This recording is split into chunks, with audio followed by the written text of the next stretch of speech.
Well, good evening, folks, or good morning, depending on, I guess it's up to you to download the show and listen to it at your own leisure, at either the morning time, nighttime, good what have you.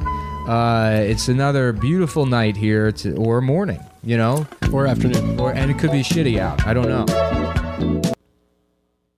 All right, everybody, and we're back. As a disclaimer, as always with all my episodes, this is a entertainment comedy podcast and by no means is intended as an educational one. So with that being said, if you're easily offended at comedy shows, movies, TV, or really any other medium of entertainment, this isn't for you. Don't listen to this. If you're incapable of occasionally hearing something that contradicts your views without outright instinctually getting offended or needing a trigger warning, don't listen. Just consider the fact that probably something may trigger you along the lines in this thing. I'm heavily of the idea that anything and everything can and should be laughed at, however, as it takes the power away from those things being able to harm you negatively and also helps you recuperate from just being able to laugh at something that would otherwise just affect you negatively. Now, with that being said, just know that I'm in favor of all sides being made fun of. So, due to some current events that might be going on in the world, some sides may get hit harder than the others. That's not me trying to single anybody out. That's just life. With that being said, welcome to the MERC podcast. And in this case, this episode is just going to be titled The Hit Mayne. I do love that Razor calls Brett Hitman. And that was just from the OSW review show, which I'm a huge fan of theirs. Please check them out if you haven't already done so. They mainly go through, just as their title mentions, old school wrestling. And every now and then they'll go ahead and pull up a gem if somebody is able to pay them enough on their Patreon to do a review. I'd recommend, if you definitely are a fan of it or have never seen the movie The Room or Samurai Cop, their breakdown of that movie was the best ever. Go check that out, guys. But with that being said, we got to move on to the first actual segment of this show. It's time for another edition of Guess the News. I have to know more information. I shouldn't have read just this headline. From the headlines that I've read, this man is innocent. He is the victim. Man, these guys don't know shit. As I'm recording this episode here on October 6th of 2019, with Hell in a Cell playing in the background right now, I am wanting to report breaking news. Sling TV and also other streaming services no longer carry Fox as part of their lineup. Now, this happened prior to SmackDown airing live, which caused a lot of heat, at least for me personally. Now, granted, it's regular broadcast, so I mean, yeah, sure. I mean, if you have an antenna, you can watch it live, but I'm part of a society that cut the cord. I'm part of a society that doesn't even have an antenna. And 90% of the time, I don't even turn on my TV. And that's just mainly because I don't have time. Yeah, I'm glued to my phone, but so be it. I mean, people back then were glued to the newspaper or glued to the radio. They just want to find new complaints that back in my day, we didn't do this. But with that being said, back to the subject matter. Fox really has to fix that because it's going to hurt their bottom line. We want to watch the show legitimately. If you don't let us watch it legitimately, people are going to try to watch it illegitimately. Wink, wink. Not me, of course. I'm an upstanding citizen. But that is going to hurt the bottom line for WWE and its viewers, reported viewers too, because it's not like they're keeping track of who bootlegs their stuff. And with that being said, I want to move on to past the news, music, movies, and really other form of media that's been catching my attention. As of this recording, I was able to watch Todd Phillips, the guy who made Hangover 1 and 2, on his 2019 take of the Joker. Now, my take on this, as I'm not a fan of spoilers, will be at the end of this podcast. And it'll be directly notated where to skip to if you want to listen to this on there. Just to make sure that you can at least enjoy this without being spoiled on my take, because I am going to be going a bit over into detail as to what I thought about it. Did I like it? Did I hate it? Things that stood out to me? We'll find out about that. But with that being said, we are now going to move on to the Wrestle recap, specifically Monday Night Raw, September 24th, 2019. As mentioned, I'm watching Hell in a Cell. I am very far behind. And will you look at that? Becky just won. All right. Seth Rollins kicked off Monday Night Raw as Monday Night Raw is to do. We don't get a match most of the time to start it off. We get a promo. I'm going to just skip right past that. I'm just going to go to the wrestling part of it. The Viking Raiders took on the OC. Now, this ended up with the Viking Raiders getting the win over the OC in this bout. Now, I'm not going to pick opinions on this, but we'll just go with that. And oops, my phone just went off. But as we keep on moving, Michael Cole had a interview with Becky Lynch to just talk about their Hell in a Cell match, which I'm currently watching right now. So, I mean, a bit of a weird turn of events there. EC3 made an appearance. Good for him. They didn't give him an entrance, though. They did one of those, and we're back. And he's in the ring, and he just gets demolished by Rusev. That was the outcome. Carmella ends up becoming the 24/7 champion. And Truth is okay with it. They just ran away from the people wanting to go after them now. Nikki Cross took on Sasha Banks, in which Banks defeated Nikki Cross. Ember Moon took on Lacey Evans, in which Evans defeated Moon. And yada, yada, yada. Looking through my notes, people. Chad Gable took on Baron Corbin, the newly crowned Baron Corbin. And Gable was able to win. However, it was via DQ. And moving forward with the show, we had a fatal five-way to determine the number one contender for the, I believe this was the Universal title. And now, I'm not sure where this is going to end up. I hope there's a good payoff for this, considering that I'm talking about this 2 weeks into the future. Rey Mysterio ended up picking the win in this case. Now, with everything that's been going on with Dominic, are we going to see him come into play?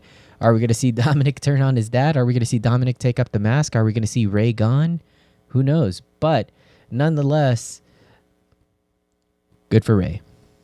Now, Seth Rollins ended up taking on Braun Strowman, and this really didn't have an outcome. I mean, this was just a no contest. Considering that Bray Wyatt showed up, did his thing, and end the show.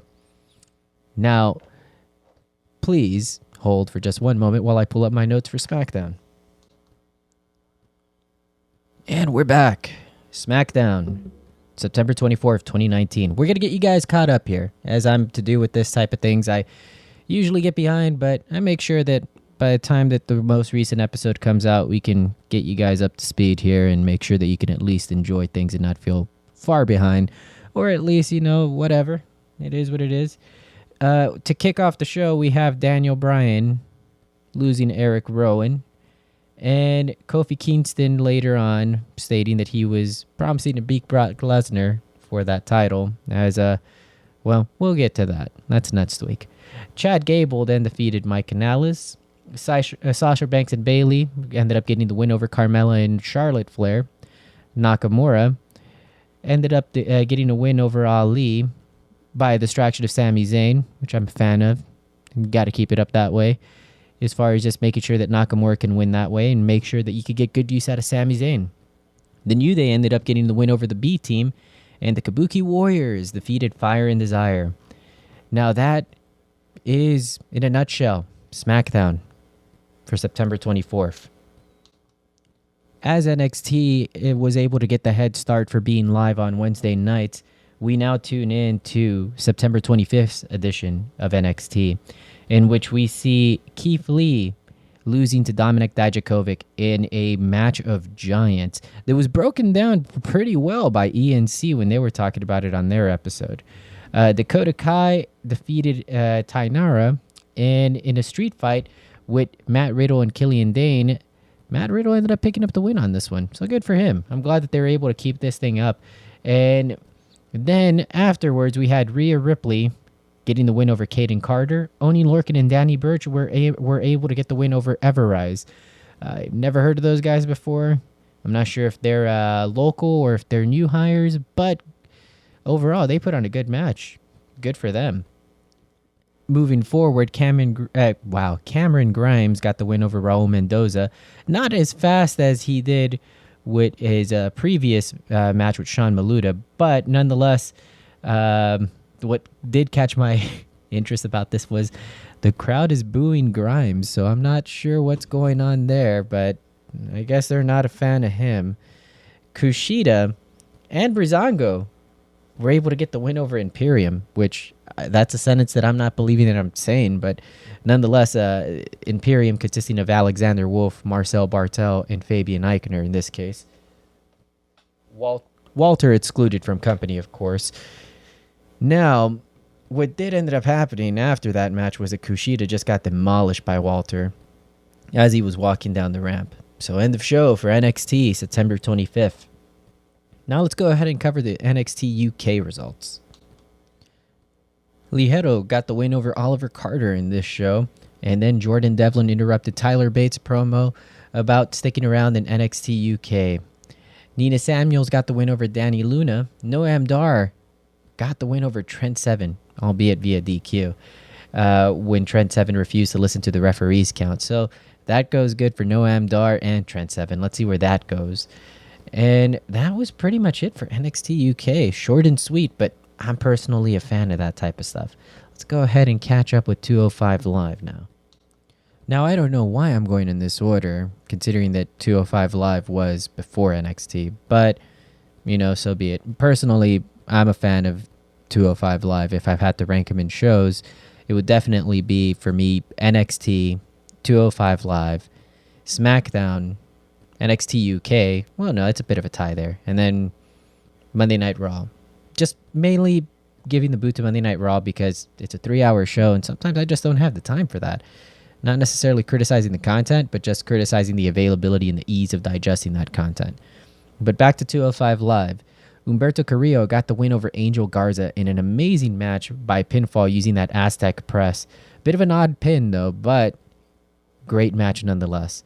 Brian Kendrick then explained as to why he should earn a shot at the title, considering that, he really is one of the OG cruiserweights in 205 Live. Unless Ray makes a showing, which I don't know why he hasn't, honestly. That would boost the show tremendously.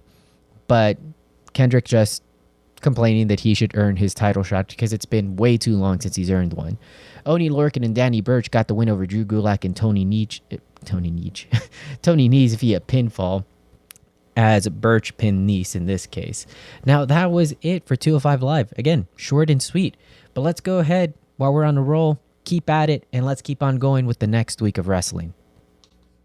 And as promised, we are keeping it going for the September 30th episode of Monday Night Raw. This being the quote-unquote new season, new set, new changes for everything. And we saw that right away. Pyro is back. That is strange. You know what was strange? That the week before, AEW used Pyro. I wonder what gave them the idea to bring Pyro back. Now, and going with this show, we kick it off with Sasha Banks getting the win over Alexa Bliss.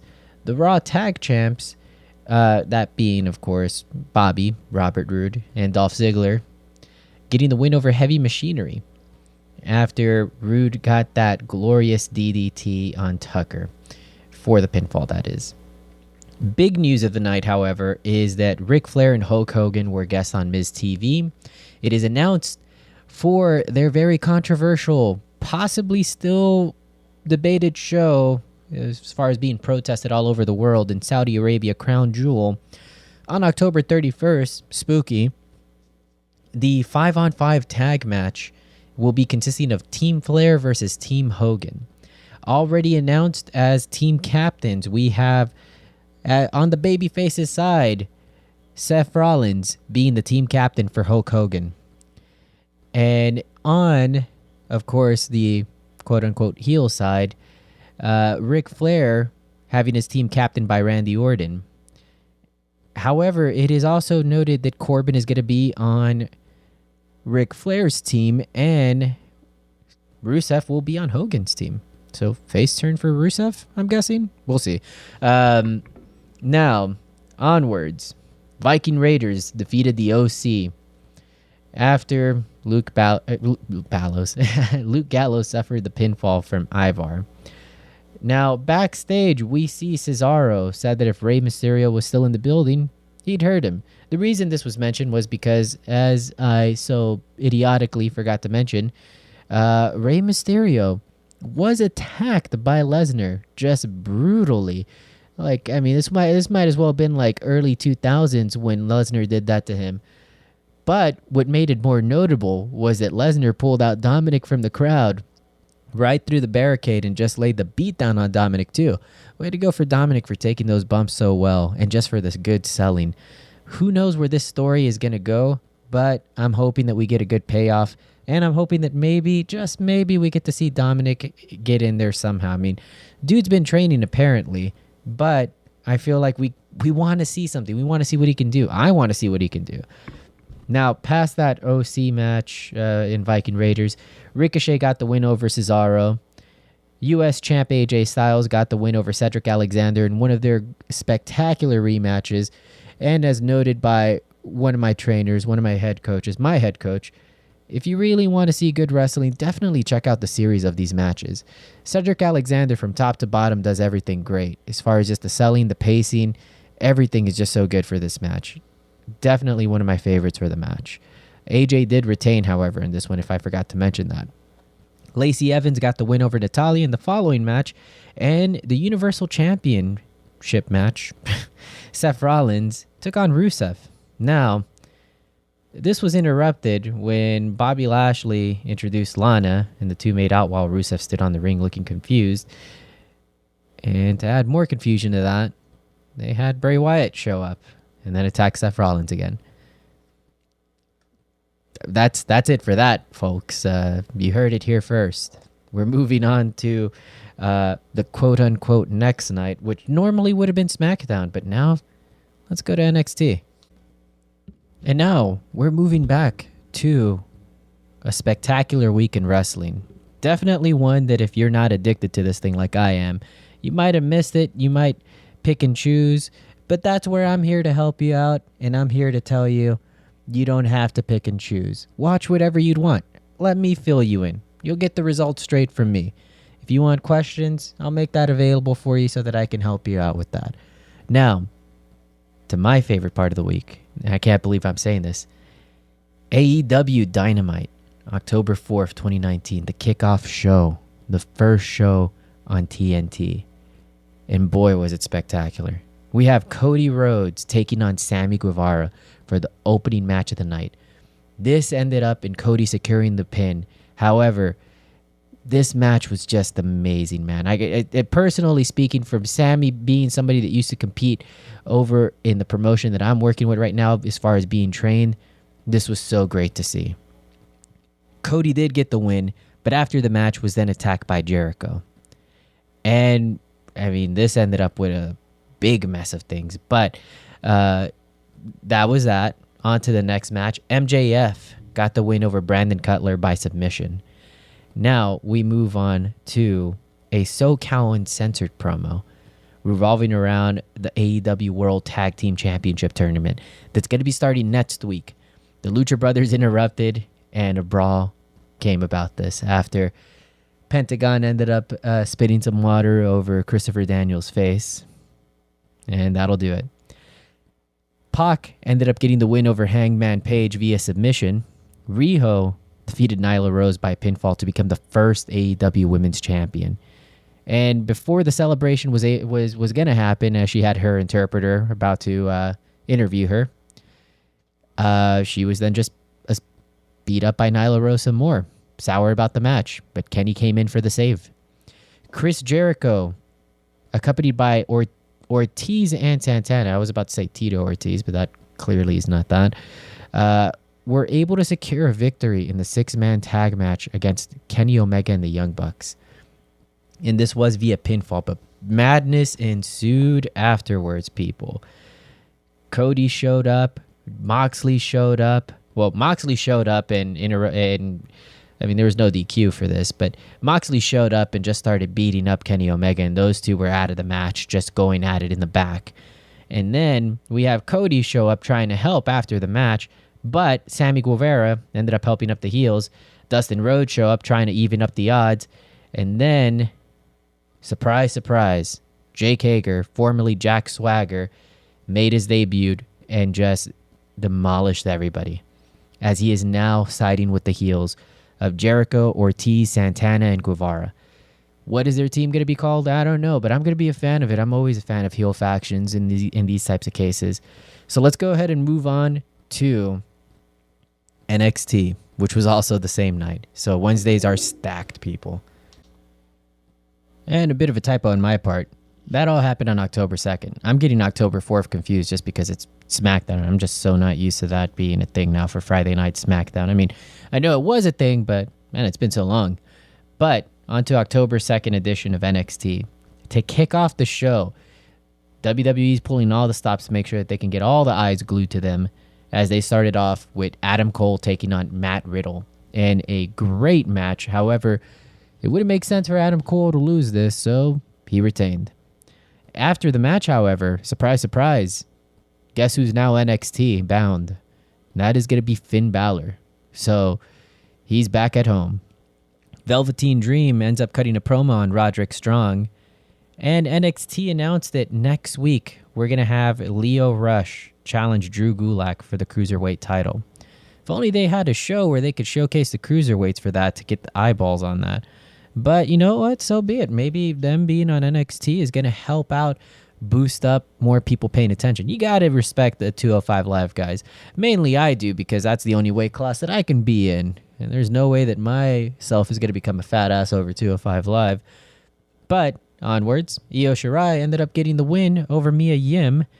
And we end up seeing Johnny Gargano getting the win over Shane Thorne. NXT Women's Champion Shayna Baszler ended up getting the win over Candice LeRae via submission. Pete Dunne ended up getting the win over Danny Burch. And this happened as a result of a pinfall after hitting the bitter end. And after that, the lights went out and Damian Priest just wailed on Dunne. So that's going to be a good just contest between those two as far as the rivalry. I'm sorry, I'm getting a bit distracted is because Daniel Bryan wants to hug Roman Reigns. The NXT Tag Champs, Undisputed Era, took on the Street Profits, and they were successful in retaining in this case. That is all of NXT for October the 2nd. Now let's go ahead and move on to some NXT UK action. And apparently NXT UK was on Thursday on October the 3rd, which is weird for me looking at this now. Piper Niven ended up getting the win over Isla Dawn. Alexander Wolf got the win over Saxon Huxley. Gallus ended up getting an ambush over the current champs, Flash Morgan Webster and Mark Andrews, as that rivalry is not over quite yet. The NXT Women's Champ, Kaylee Ray, got the win over Tegan Knox. And following that, let's go ahead and jump on to the big story of the week, that being SmackDown. And boy, was that weird. To kick off the show, for one, we have Becky Lynch and Charlotte Flair. Well, before that, just of course, Becky Lynch coming out, interrupted by Baron Corbin. And then, surprise, we have The Rock. They beat up Baron Corbin after its change of words. Huge pop. Then we move on to Becky Lynch and Charlotte Flair getting the win over Sasha Banks and Bayley. Following that, we have a backstage interview with the New Day. And as always, Big D is stealing the attention so much that they had to crop in out of that camera view. Don't do that to my boy. Let him steal the moment. If they can't compete with him, so be it. Hulk Hogan and Ric Flair were then spotted in the crowd. Seth Rollins then took on Nakamura, which ended up in a no contest, as The Fiend showed up and once again attacked Seth Rollins. In a career versus career ladder match that was just so painful to watch, considering that how bad it takes, how bad I know it feels just to take a normal bump in some cases. Just imagining what that would feel like with all those chairs and ladders. Kevin Owens ended up getting the win, and Shane McMahon is apparently no more, but for how long? Considering that this is pro wrestling. Braun Strowman and The Miz, accompanied by Heavy Machinery, ended up getting the win over AJ Styles, Bobby Roode, and Dolph Ziggler. Sorry, people, I'm not going to call him Robert Roode. Maybe I will. Sometimes, who knows? And, of course, that was that being AJ Styles, Bobby Roode, Dolph Ziggler, and Randy Orton. After Strowman pinned Ziggler, but this was weird. Tyson Fury was at the front of that particular match, and he ended up jumping over the barricade, causing a little bit of controversy there. So are we going to see Strowman versus Tyson Fury? Are they going to respect Tyson Fury and let the man win if that does happen? Who knows? We then see backstage that Marshmello ended up getting the 24/7 championship title from Carmella, but then ended up losing it. In a lumberjack match involving Roman Reigns taking on Eric Rowan, Reigns got the win on this one. That is it for the week. No, I misspoke. The one that caught my attention the most. The WWE Championship match with Brock Lesnar and Kofi Kingston. I'm heartbroken, people. I kind of saw it coming, but, I was hoping for like a fairy tale story. After all, this is wrestling, we can make it happen. But Kofi lost the title in 2 seconds to Brock Lesnar. Then followed by an awkward exchange where Rey Mysterio showed up accompanied by Cain Velasquez. For those who may not know and don't keep up with mixed martial arts, Cain Velasquez got the win over Brock Lesnar. But of course you might know, because if you saw the show, you noticed that the commentators might have referenced that. But, yeah, that was SmackDown, folks. We'll go ahead and cover what we can from Hell in a Cell in just a bit. And here we go, folks. 2019's Hell in a Cell. Now, in the kickoff show, we had Natalya getting the win over Lacey Evans via pinfall. I'm happy about that. That was good. Now, on to the first match of the actual show, quote unquote. Becky Lynch ended up picking up the win over Sasha Banks via submission in a pretty brutal match, that being. So afterwards, we had Roman Reigns and Daniel Bryan getting the win over Eric Rowan and Luke Harper via pinfall in a tornado tag match. Afterwards, as I mentioned, group hug. In I guess what could have been stated somewhat predictable match as far as the outcome, Randy Orton got the win over Ali. Again, I was hoping that would have went the other way around. And the women's tag champs, Alexa Bliss and Nikki Cross. Now, that particular match got me confused because I can't read my own handwriting right now. Please hold. Alrighty, not confused anymore. That makes more sense now. Especially since I just watched it 10 seconds ago and my memory is so terrible. Kabuki Warriors end up winning the tag titles. And moving forward past that, we have the OC versus Braun Strowman and the Viking Raiders. This ends in a DQ. So, alrighty. And Chad Gable ended up beating Baron Corbin, which was just so strange to see that they're keeping this going. And Greg Hamilton, of all people, announced that Shorty Gable had won the match.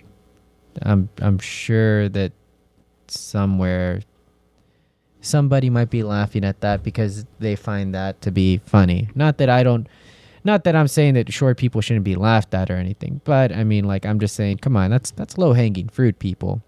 But that pun. But nonetheless, that happened. So let's keep on moving forward and keeping you guys up to date.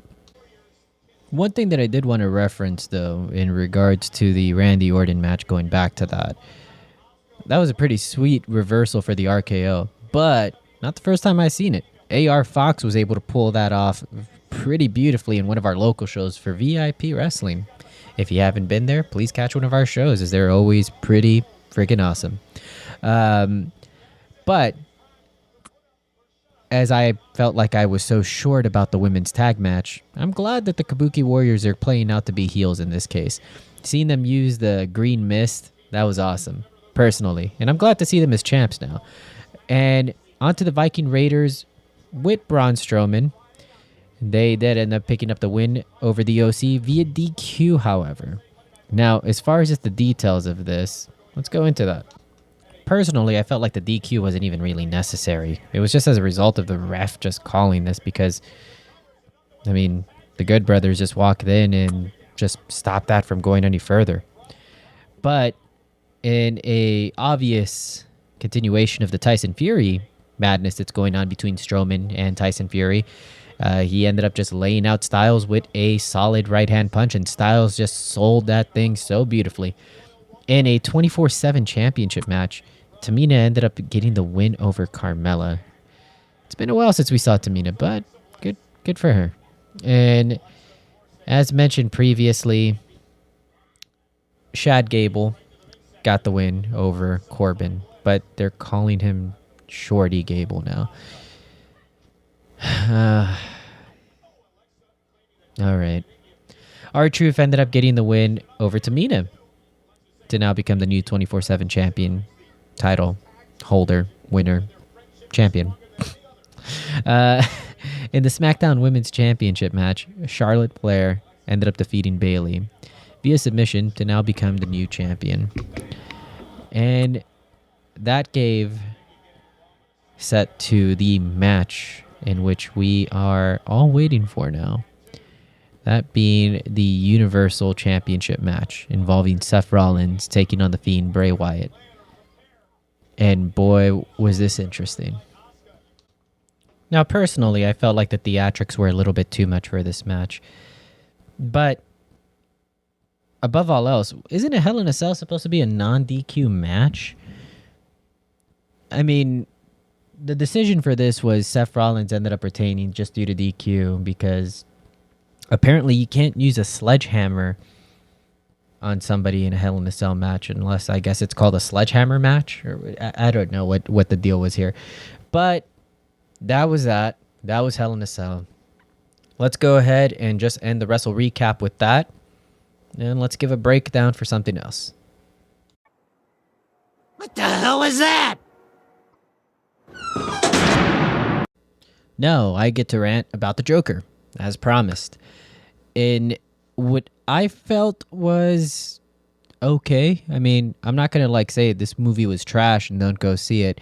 I honestly, if I have to rank movies, it's do I want to go see them again? Do I want to go see this again right away? No. Now, as a barometer, is there a movie that I would currently want to see again right now? Actually, yeah, there is. Once Upon a Time in Hollywood and Hobbs and Shaw. I saw Once Upon a Time in Hollywood twice already. I love that movie. Not to say that I'm like, oh, Quentin Tarantino is the best thing ever. I legitimately love that movie. Everything about it. It was just so great. And I want to watch it again. Same for Hobbs and Shaw. Maybe not more than 2 times, though. And on to is this a superhero thing? It might be, because I mean, honestly, I don't want to see any superhero movie more than once. They're okay. I enjoy myself. It's a good experience. But if somebody tells me, hey, we're going to go watch Infinity Wars Part 1 and 2, I'll say no thanks. I'm good. They come out with a director's cut. We released 15 minutes that were never before seen in the theaters. Well, that sucks. Can you show me those 15 minutes instead and I'll piece it together in my head? Because I don't want to go in there again for 2 to 3 hours while I can do something else. And the Joker being 2 hours and 2 minutes long kind of felt that way. It was a bit uncomfortable. As somebody as myself, I've had to deal with my fair share of mental health issues with the people that I love and some on my own end too. Thankfully, nothing too major, but in seeing that movie, man, it made things a bit uncomfortable. And I think this is the skinniest Joaquin Phoenix has ever been in his entire life. And it kind of goes with my theory that if you want to look good in a suit, you either have to look like The Rock or you have to look like you're dying from hunger. Because Joaquin Phoenix pulled off that suit really great towards the end of that movie. And I don't know. I feel like there's a few things that come into question here. Canonically, when does this take place? Because I mean, I haven't researched it, but I mean, it's either late 70s or early 80s because they referenced the comedy strike, and I know that was around the 70s. But then they mentioned that healthcare for that they were cutting out funding for the the psych help that he was receiving in the movie, and I know that happened under Reagan's watch, which was like the 80s. But that's just me being nitpicky here. One thing that I will say, this is the most grittiest version of Gotham I've ever seen in my entire life. Man, did that place look like if you touched anything, you needed to put hand sanitizer on yourself, and like all the puddles were like trash water puddles. I mean, if you're a Joker fan, you may enjoy this movie. I'm sure it's a good watch. I'm not getting away from that. But I felt like I essentially watched a 2-hour and 2-minute long Bruce Wayne Batman origin story. Because the damn thing ended with the theater shot, as far as just Thomas, Martha, and Bruce walking out of the Zorro movie. And then a masked guy wearing one of the clown's masks, one of the protesters' masks that everybody was forming because they hated the rich, and Thomas Wayne was going to run for mayor. People weren't liking that because disparity from like rich and poor problems, so forth and whatever. They were wearing clown masks. And as the Wayne family walked into the alley, one of these guys wearing a mask followed them and then just shot them, pearl to the ground. Bruce just standing there. And that's basically it. We have the origin story once again showing us how that happened, because it's not like we didn't know already, right, folks? But to top it all off, we have Joaquin Phoenix, who just got busted out of a cop car, just standing by a mob of people in his support as he's smearing blood to form that iconic smile of his. But that just kind of gives me some questions. Is this going to be a standalone? Is this going to be canonic to the MCU now? I'm sorry, to the DCU? Because if so, that's a mess already, because I think Suicide Squad's already non-canonically existent.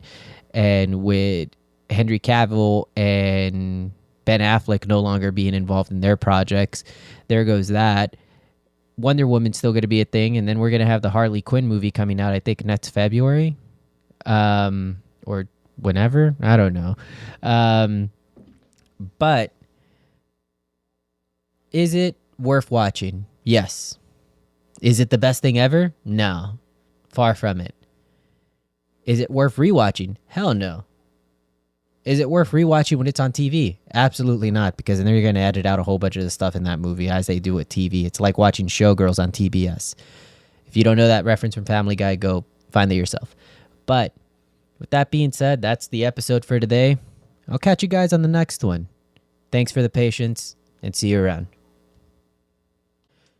Oh, and also, we're back. But if I failed to mention this, it would bother me. Not really that much, but it would bother me. Man, did they really hit on the mark of how much people used to smoke back then, for that being a period piece. If you want to make a drinking game, that'll be worth it for this movie.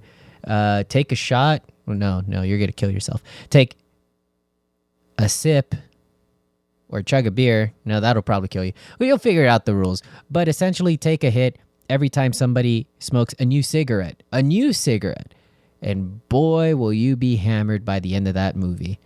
But that is it, folks. No clip show for today, unless by some way I'm able to squeeze one in right now, as it's 10 p.m. after Hell in a Cell on October 5th, October 6th, that is, 2019.